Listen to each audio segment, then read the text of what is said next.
نحمدک اللہم ربنا ومولانا ومالکنا وخالقنا ورازقنا باسطنا شاہدنا حینا قیومنا جبارنا قہارنا رزاقنا فتاحنا علینا متیننا واجدنا ماجدنا واحدنا جل اللہ تبارک و تعالی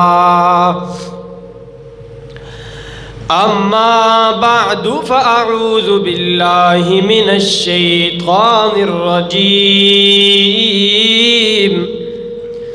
بسم اللہ الرحمن الرحیم لقد من اللہ علی المؤمنین اذ بعث فیہم رسولا من انفسهم يتلو عليهم آياته ويزكيهم ويعلمهم الكتاب والحكمة وإن كانوا من قبل لفي ضلال مبين صدق الله العظيم قال النبي صلى الله عليه وسلم كذب النصابون أو كما قال النبي صلى الله عليه وسلم اللهم صل على محمد وعلى آل محمد كما صليت على إبراهيم وعلى آل إبراهيم إنك حميد مجيد اللهم بارك على محمد وعلى آل محمد كما باركت على إبراهيم وعلى آل إبراهيم إنك حميد مجيد عزیزان محترم بھائیو بزرگوں، السلام علیکم ورحمۃ اللہ وبرکاتہ۔ اللہ تبارک و تعالیٰ کی بارگاہ عالیہ کے اندر دعا ہے کہ رب العالمین میری زبان پر حق جاری فرمائے، اس کے بعد آپ حضرات کو اور مجھے اس پر اللہ تعالیٰ عمل کرنے کی توفیق عطا فرمائے۔ پچھلے جمعۃ المبارک کے موقع پر میں نے عرض کیا تھا کہ قرآن کی مثالوں کا جو موضوع تھا اس کو ختم کیا جائے۔ جو مثالیں رہتی تھیں وہ میں نے آپ کے سامنے عرض کی، کچھ باقی تھیں، پھر کبھی موقع ملا تو انشاءاللہ ان کو ذکر کروں گا۔ آج ہم موضوع شروع کریں گے سیرت النبی صلی اللہ علیہ وسلم۔ سیرت النبی کا مطلب ہوتا ہے کہ نبی علیہ السلام کی زندگی مبارک، ان کے طریقے، ان کی سنتیں، ان کے عمل، ان کے کام، ان کے فیصلے۔ نبی علیہ السلام کی زندگی، ویسے تو قرآن کریم نے اہم فیصلے وہ ذکر کر دیا۔ حضرت عائشہ رضی اللہ تعالی عنہ سے پوچھا گیا کہ نبی علیہ السلام کی سیرت کیا ہے؟ انہوں نے فرمایا اللہ کا قرآن پورا جو ہے وہ نبی علیہ السلام کی سیرت طیبہ، ان کی زندگی مبارکہ ہے۔ اس کے باوجود بھی جو ان کے چھوٹے چھوٹے کام لمحہ بلمحہ وہ سیرت نگاروں نے اپنی کتابوں کے اندر پروئے ہیں۔ یقین جانے جتنی کتابیں سیرت النبی کے موضوع پر لکھی گئی ہیں، اتنی کتابیں کسی اور موضوع پر نہیں لکھی گئی، اور ایسی کتابیں بھی لوگوں نے لکھی ہیں کہ جن کے اندر نقطہ نہیں ہے، ایسے الفاظ استعمال کیے ہیں جو نقطے کے بغیر الفاظ ہیں، اور سیرت پر مفصل کتابیں ہیں۔ چونکہ نبی علیہ السلام ایک عالمی شخصیت ہیں، اس لیے مسلمانوں نے بھی ان کی زندگی پر کتابیں لکھی ہیں، اور کافروں نے بھی لکھی ہیں، اپنوں نے بھی لکھی ہیں اور بیگانوں نے بھی لکھی ہیں۔ تو آج انشاءاللہ ہم شروع سے لے کر نبی علیہ السلام کی ولادت کے کچھ حالات، کچھ اس سے پہلے ہم جائیں گے خلفائے راشدین کی زندگی تک۔ اس کے اوپر جتنے بھی جمعۃ المبارک کے خطبے ہوں، ہم درمیان میں کوئی اور موضوع جو ہے اس کو نہیں چھیڑیں گے، صرف سیرت النبی کے عنوان کو ہی لے کر چلیں گے۔ کچھ چیزیں میں آپ کے سامنے بھی ذکر کروں گا عرب کے حوالے سے۔ یہ چیزیں آپ نے سمجھنی ہیں تو آگے انشاءاللہ ساری چیزیں خود بخود جو ہے وہ سمجھ آتی چلی جائیں گی۔ سب سے پہلے یہ بات سمجھیں کہ عرب کے اندر بت پرستی کہاں سے آئی، بت پرستوں کا جو نظام چلا، انہوں نے بتوں کی عبادتیں کی، یہ کہاں سے شروع ہوا۔ اور دوسری بات کا آپ کو بخوبی علم ہوگا کہ عبادت جو ہوتی ہے وہ حقیقت کے اندر بت کی نہیں ہوتی، حقیقت کے اندر وہ اس شخصیت کی ہوتی ہے جس کی شکل پر بت بنایا جاتا ہے۔ یعنی اگر ہندوستان کے اندر وہ مورتیوں کو پوجتے ہیں تو وہ عبادت اس مورتی کی نہیں جو سامنے پڑی ہے، وہ بلکہ اس شخصیت کی ہے جس کی شکل پر اس مورتی کو تراشا گیا۔ اسی طرح مشرکین عرب بھی کیا کرتے تھے۔ اس کی بالکل مثال ہماری زبان میں اور ہمارے زمانے میں یہ ہوگی کہ اگر کوئی انسان قبر کو پوج رہا ہے، قبر کی عبادت کر رہا ہے، تو یہ عبادت قبر کی نہیں ہے بلکہ اندر پڑے ہوئے اس شخص کی ہے جو اندر اس کے اندر دفن ہے۔ عرب کے اندر جو دعوت اسلامی پھیلی وہ حضرت ابراہیم اور حضرت اسماعیل کی دعوت پر عرب جو ہے یہ مسلمان ہوئے، انہوں نے اسلام قبول کیا، موحد بنے۔ بہت سارا عرصہ یہ حضرت ابراہیم کی تعلیمات پر زندگی گزارتے رہے، ستارہ پرستی سے دور، سورج پرستی سے دور، چاند پرستی سے دور، صرف اور صرف ایک رب کی عبادت جو ہے وہ عرب کے خطہ کے اندر ہوتی تھی۔ اسی طرح نظام چلتا رہا، چلتے چلتے ایک شخص آتا ہے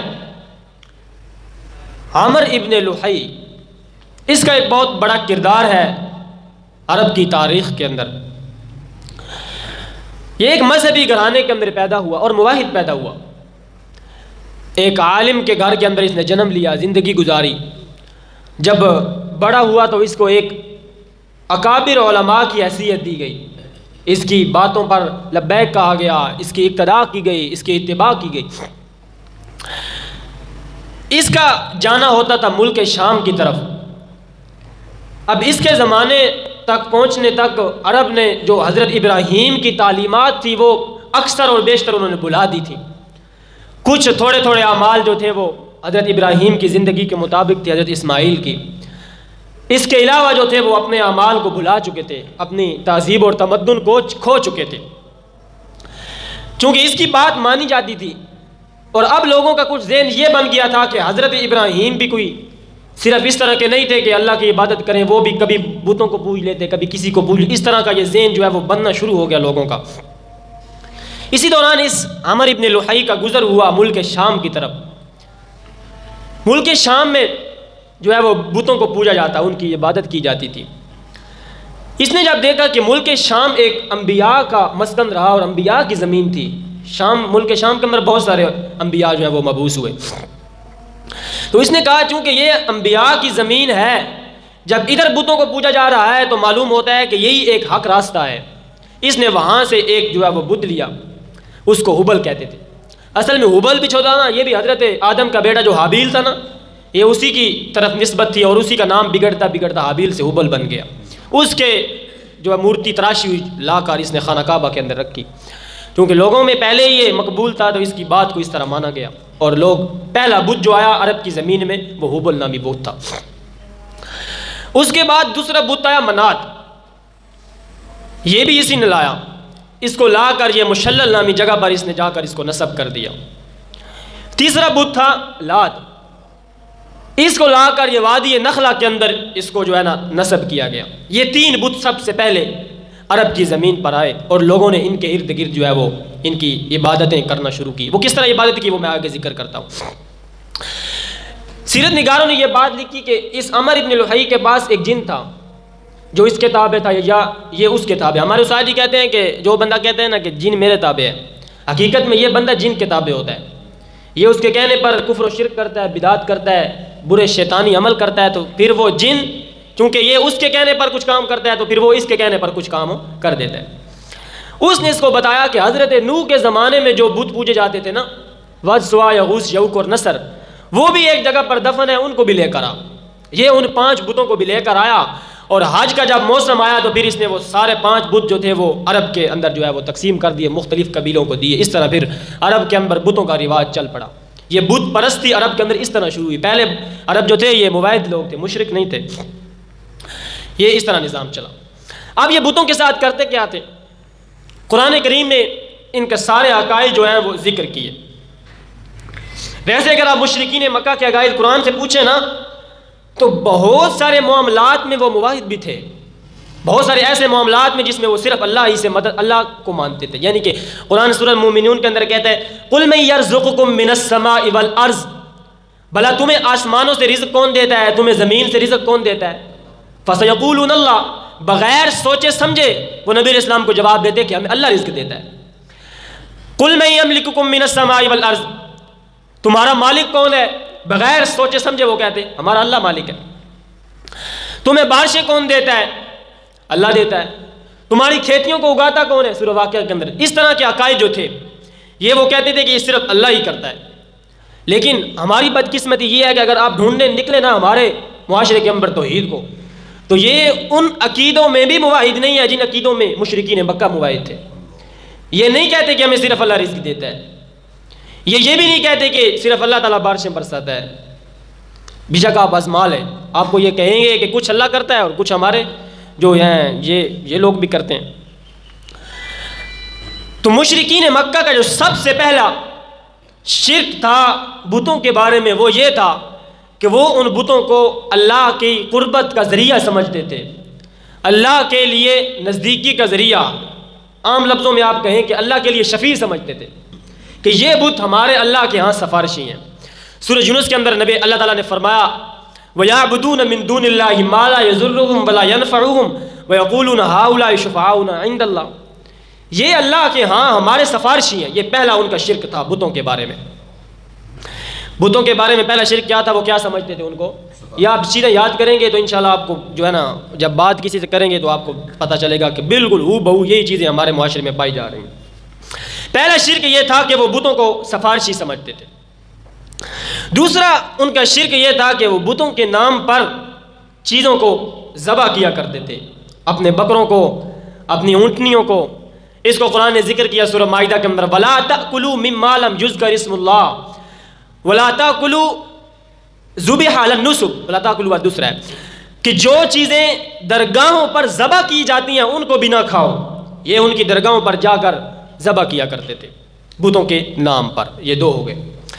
تیسرا یہ تھا کہ یہ بتوں کے نام پر کچھ جانور یوں ہی چھوڑ دیا کرتے تھے اور کہتے تھے کہ یہ جانور بت کے نام پر ہے، فلاں کے نام پر ہے، اس کے اوپر کوئی سواری نہیں کرے گا، اس کا کوئی گوشت نہیں کھائے گا، اس کا کوئی دودھ نہیں پیے گا۔ یہ تین ہو گئے۔ چوتھا ان کے اندر یہ بات پائی جاتی تھی کہ جب ان کی پیداوار آ جاتی، گندم، جو، کھجوریں، جب پیداوار آ جاتی اس کے پھر یہ تین حصے کر لیتے، اور تین حصے کرنے کے بعد ایک حصہ کہتے ھذا للہ، یہ اللہ تعالیٰ کا ہے، دوسرا کہتے ھذا لشرکائنا، یہ ہمارے معبودوں کا، شریکوں کا ہے، تیسرا حصہ اپنے لیے رکھ لیتے۔ اب دلچسپ بات یہ ہے کہ جو حصہ ہوتا نا اللہ کا، اگر اس میں کوئی ہو جاتی کمی تو یہ شریکوں والے حصوں سے اٹھا کر تھوڑا سا اس میں ڈال دیتے، اور اگر اللہ کے حصے میں تھوڑی سی کمی ہو جاتی تو یہ کہتے اللہ تو ویسے بھی معاف کرنے والا ہے، اللہ کو اتنی کون سی ضرورت ہے ہماری کھیتی کی۔ اس کو ذکر کر کے قرآن آگے کہتا ہے ساء ما یحکمون، کتنے برے فیصلے کرتے ہو۔ یہ چار چیزیں بتوں کے ساتھ یہ والا معاملہ یہ کیا کرتے تھے۔ تو اس طرح عرب کے اندر شرک آیا۔ حضرت ابراہیم کے زمانے کے بعد کس بندے نے لایا؟ عامر ابن لحی۔ عامر ابن لحی، اگر آپ عرب کی تاریخ پڑھیں گے تو آپ کو اس کا نام بار بار ملے گا، بار بار ملے گا، کیونکہ شرک کی بنیاد اس نے ڈالی عرب کے اندر۔ پھر عرب سے جب ہمارے ہاں دین آیا تو پھر ادھر بھی ہمارے ہاں بھی یہ بات پہنچی۔ اس کے بعد یہ عرب کی میں نے تھوڑی سی آپ کو تاریخ بتائی ہے کہ کس طرح عرب کے اندر جو ہے وہ شرک آیا۔ اس کے بعد اگلی بات سمجھیں کہ رسول اللہ صلی اللہ علیہ وسلم نے جن حالات کے اندر جنم لیا وہ حالات بھی کوئی اس طرح نہیں ہے کہ عام روٹین کے اندر جو چل رہا ہے۔ عرب کی دو کمزوریاں تھیں عرب کے لوگوں کی، اور دو ہی ان کے اندر خوبیاں تھیں۔ کمزوری پہلی یہ تھی کہ عرب کے جو لوگ تھے یہ جاہل لوگ تھے، عالم نہیں تھے، ان کے پاس کوئی دینی کتاب نہیں تھی، کوئی دینی علم نہیں تھا۔ دوسری کمزوری ان کے اندر یہ تھی کہ یہ آپس میں لڑتے رہتے تھے، قبائل آپس میں لڑتے، چھوٹی سی جگہ پر لڑنا اور پھر لڑائی جو ہے وہ صدیوں تک چلتی رہنی، اس کے اندر لوگ مارے جاتے، اس طرح چلتا رہتا تھا۔ اب ایسے پیغمبر کی ضرورت تھی جو ان کی کمزوریوں کو خوبیوں میں بدل ڈالے. یعنی پہلی کمزوری یہ تھی کہ یہ جاہل تھے. اللہ تعالیٰ نے ان کو ایسی کتاب عطا فرمائی جس کا مقابلہ دنیا کی کوئی کتاب نہیں کر سکتی، اور یہ سب سے بڑے عالم بن گئے. دوسری کمزوری یہ تھی کہ یہ آپس میں لڑتے رہتے تھے. اللہ تعالیٰ نے ایسا پیغمبر عطا فرمایا جس نے صحابہ کے دلوں پر محنت کر کے ان کو آپس میں بھائی بھائی بنا دیا. رحماء بینہم، آپس میں اس طرح نرم ہو گئے اور ایک جھنڈے کے تلے جو ہے وہ بالکل یہ اکٹھے ہو گئے. دوسری ان کی جو خوبیاں تھی وہ بھی دو تھی. پہلی خوبی یہ تھی کہ یہ طاقتور لوگ تھے، یہ بالکل سفر کرتے تھے اور سالوں بار مہینوں بار صحرا کا سفر کرنا، اونٹوں پر سفر کرنا، تھکتے شکتے یہ نہیں تھے. ایک یہ تھی. چوتھی جو دوسری خوبی ان کی وہ یہ تھی کہ یہ جب ایک انسان کو زبان دے دیتے تو پھر ان کی گردن کٹ جاتی تھی، زبان سے پیچھے نہیں ہٹتے تھے. اب جو پہلی دو کمزوریاں تھیں، جاہل تھے، آپس میں لڑتے تھے، اللہ تعالیٰ نے ایک پیغمبر بھیج کر ان دو کمزوریوں کو خوبیوں میں بدل ڈالا. اور جو دو خوبیاں تھیں، دو اور دو چار خوبیاں ان کے اندر پائی گئی. انہی کے سہارے سے یہ چار خوبیاں، آپس میں لڑنا انہوں نے چھوڑ دیا، جاہل تھے عالم بن گئے، زبان دے دیتے تھے پیچھے نہیں ہٹتے تھے، اور عرب طاقتور لوگ تھے، مضبوط جسم کے مالک.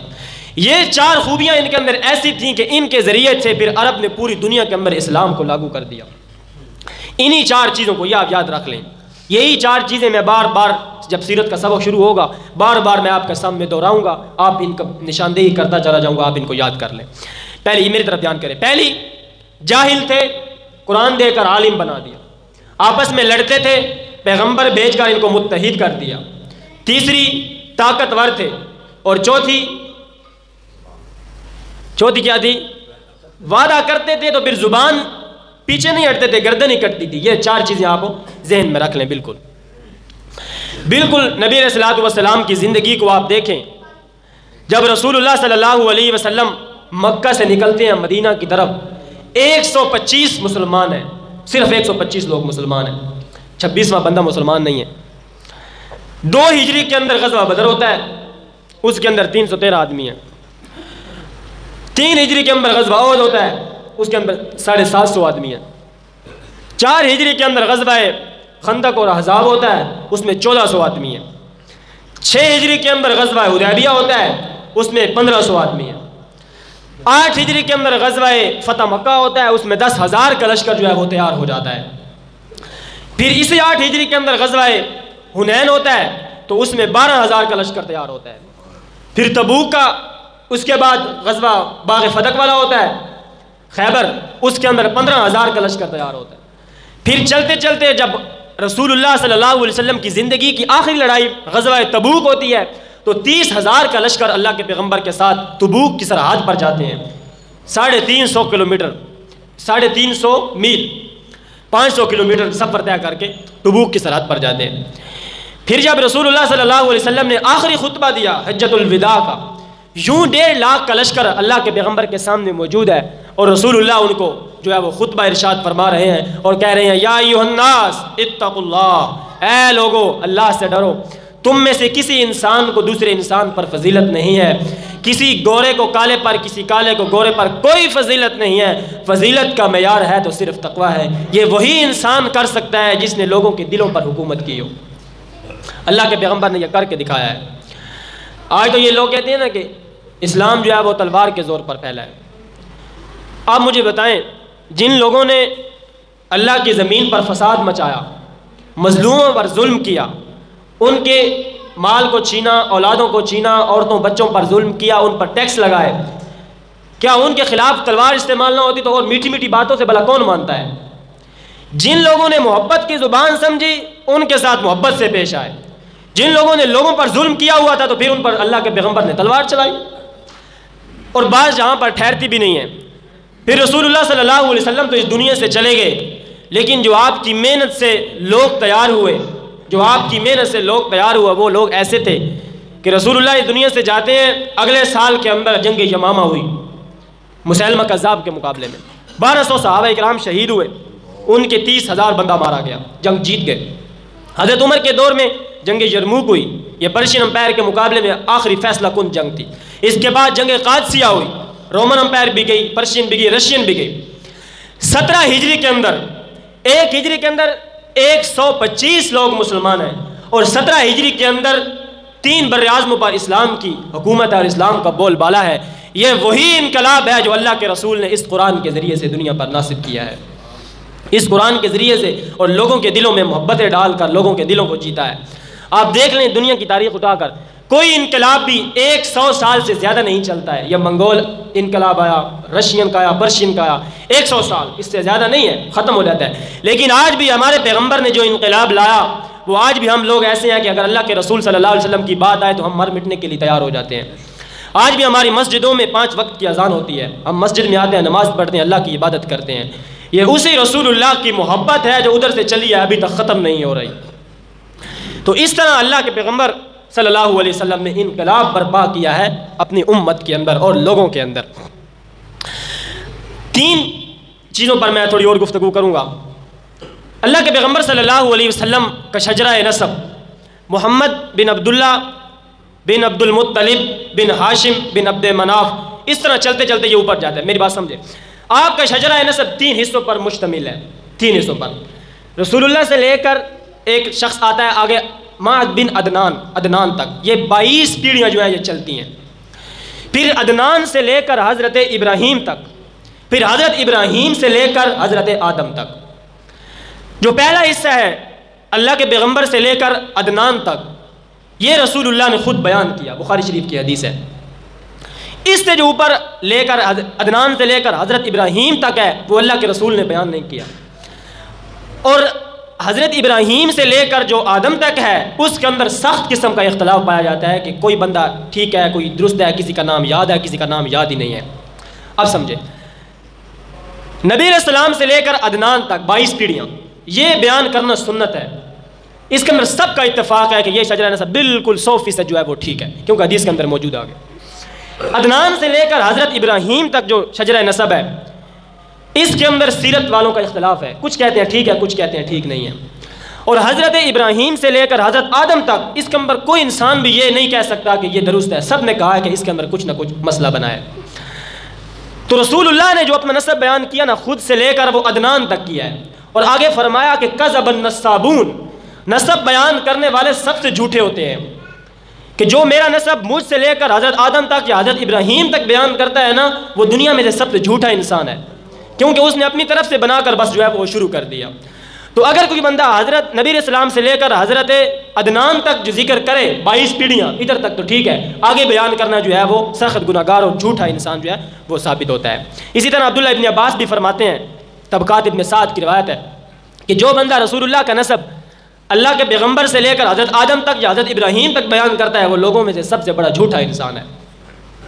اب سمجھیں، حضرت عبد المطلب، نبی اسلام کے جو پردادا تھے نا، ان کا نام تھا ہاشم۔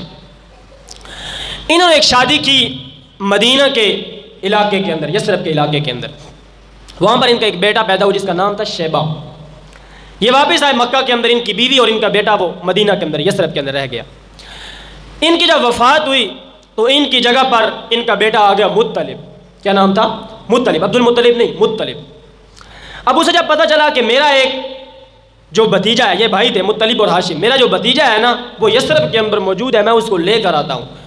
یہ یثرب کے اندر گئے، انہوں نے اس کی والدہ سے بات کی کہ میں اپنے بھتیجے کو لینے آیا ہوں، وہ ہمارا وارث ہے۔ والدہ نے کہا کہ نہیں، میرے پاس رہنے دو۔ انہوں نے کہا کہ حرم کا علاقہ ہے، برکتوں والا علاقہ ہے، ادھر رہے گا تو اللہ کے قریب ہوگا۔ انہوں نے کہا اس کو لے جاؤ۔ اس کا نام تھا شیبہ، چھوٹے بچے کا نام۔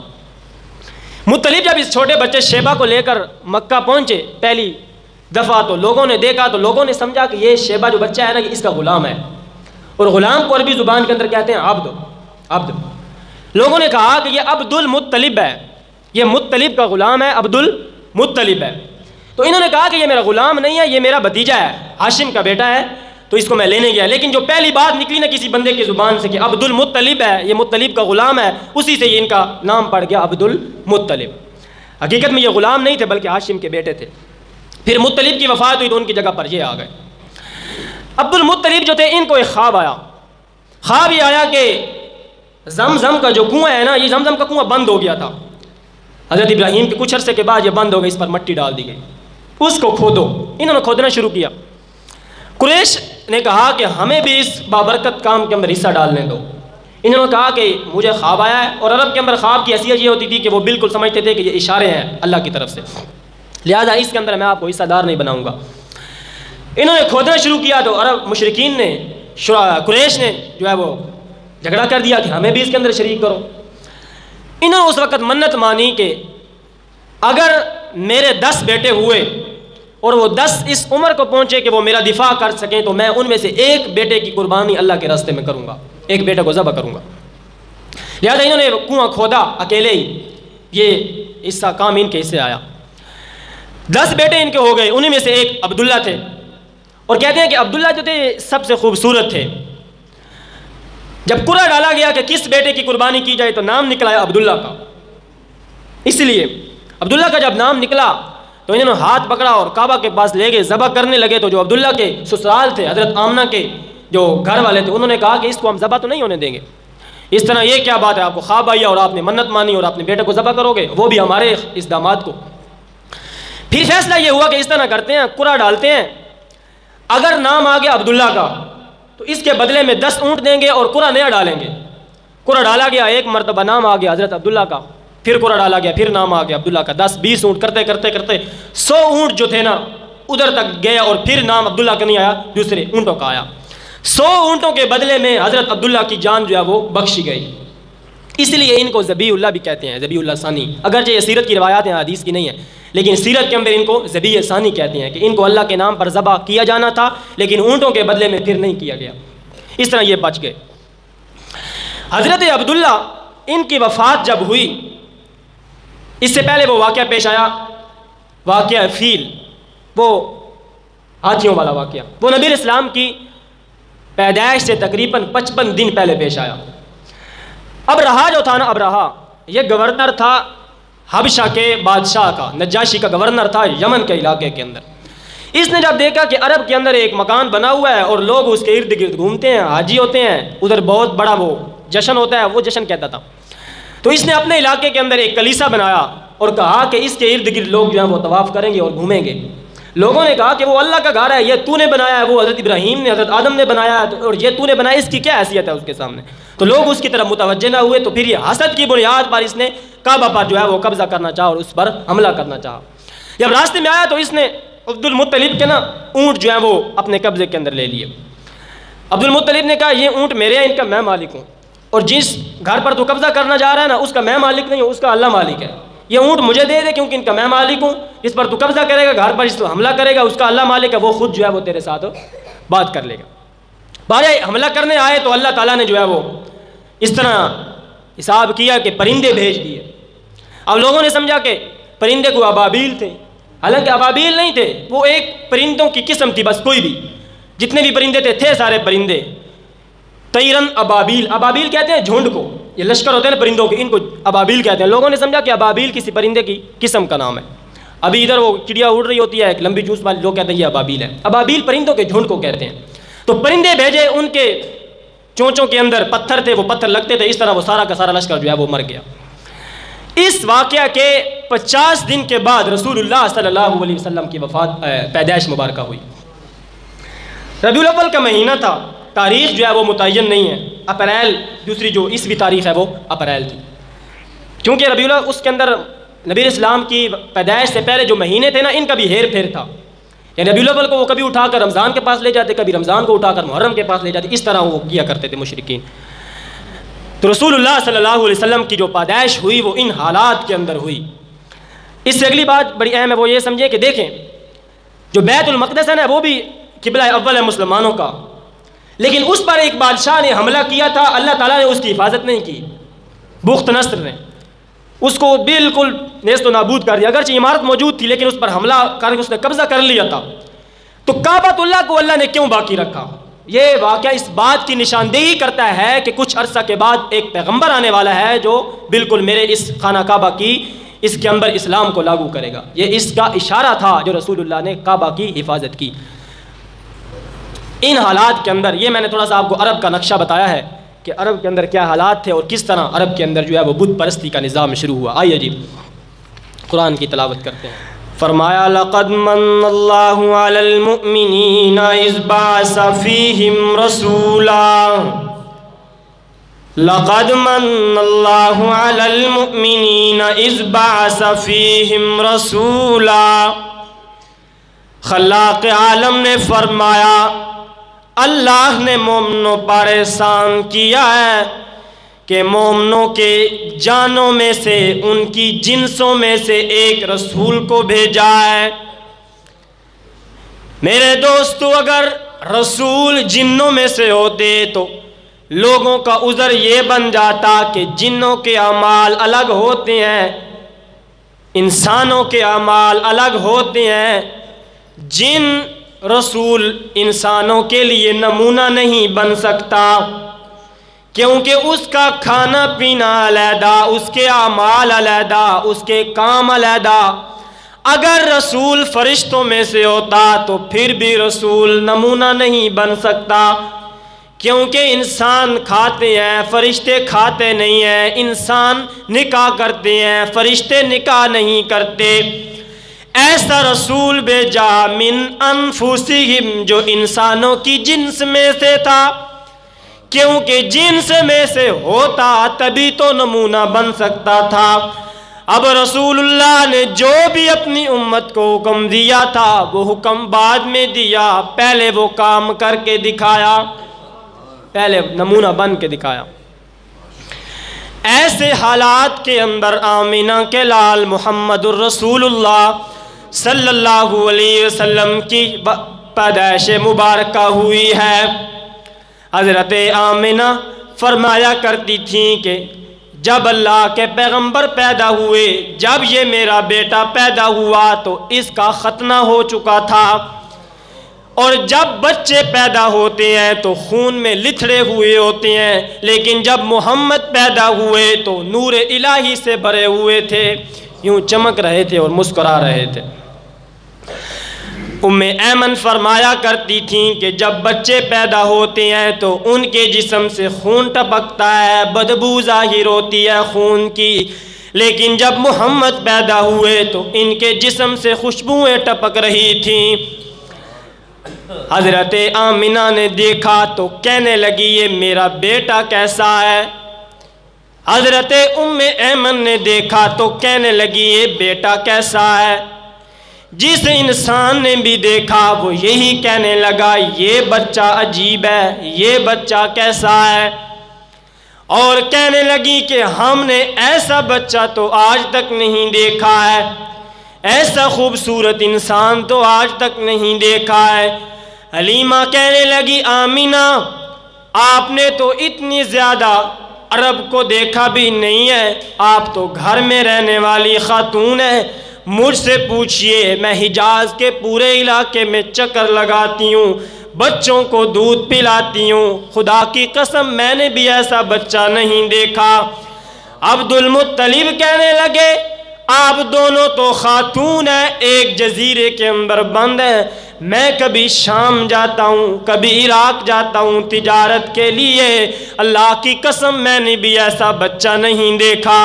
اسی طرح اللہ کے پیغمبر نے ایک دن جبریل امین سے سوال کیا، جبریل کیف وجدتنی یا جبریل، جبریل تو نے مجھے کیسا پایا ہے۔ حضرت جبریل عرض کرتے ہیں اللہ کے محبوب میں نے آدم کو اللہ کے سامنے روتے ہوئے دیکھا، دعائیں کرتے ہوئے دیکھا، میں نے نوح کو 950 سال اللہ کی توحید سناتے ہوئے دیکھا، میں نے نوح کو کشتی کا ملاح بنتے ہوئے دیکھا، میں نے ابراہیم کو اپنے بیٹے کی قربانیاں کرتے ہوئے دیکھا، میں نے اسماعیل کے حوصلوں کو دیکھا، میں نے یعقوب کو یوسف کے لیے تڑپتے ہوئے دیکھا، میں نے ایوب کا صبر دیکھا، ایوب کی بیماریاں دیکھیں، میں نے یوسف کا حسن جمال دیکھا، میں نے ہر پیغمبر کو اللہ کے سامنے دامن پھیلاتے ہوئے دیکھا، میں نے زکریا کو مریم کی کفالت کرتے ہوئے دیکھا، میں نے یحییٰ کی پاکیزگی اور طہارت کو دیکھا، میں نے ہر پیغمبر کو اللہ کے سامنے آنسو بہاتے ہوئے دیکھا۔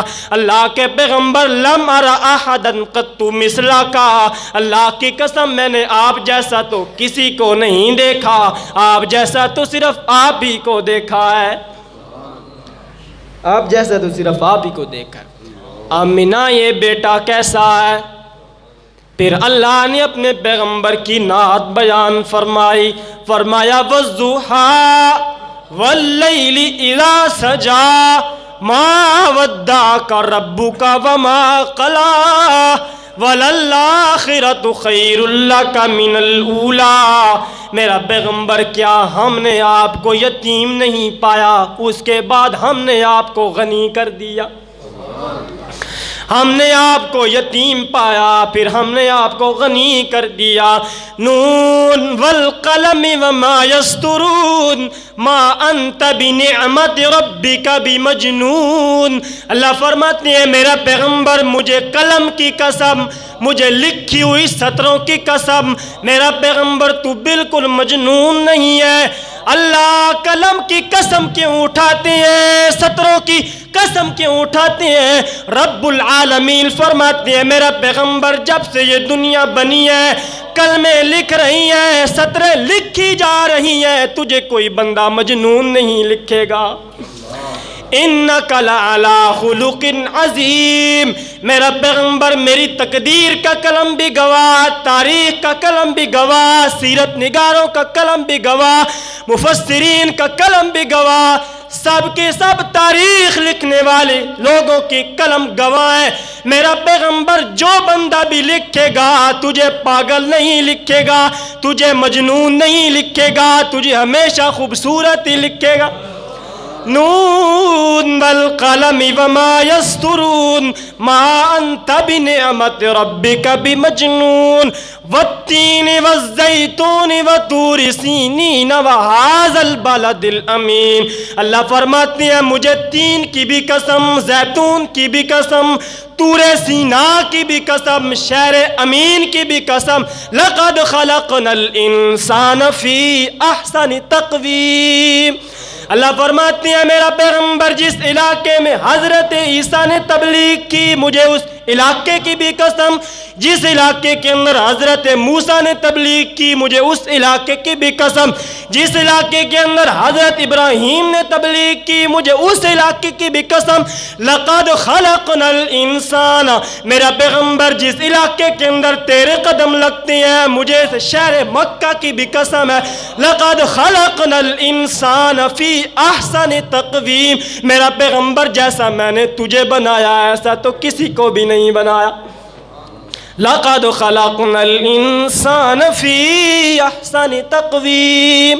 اللہ فرماتے ہیں میرا پیغمبر تجھ جیسا تو میں نے سانچا ہی کوئی نہیں بنایا ہے۔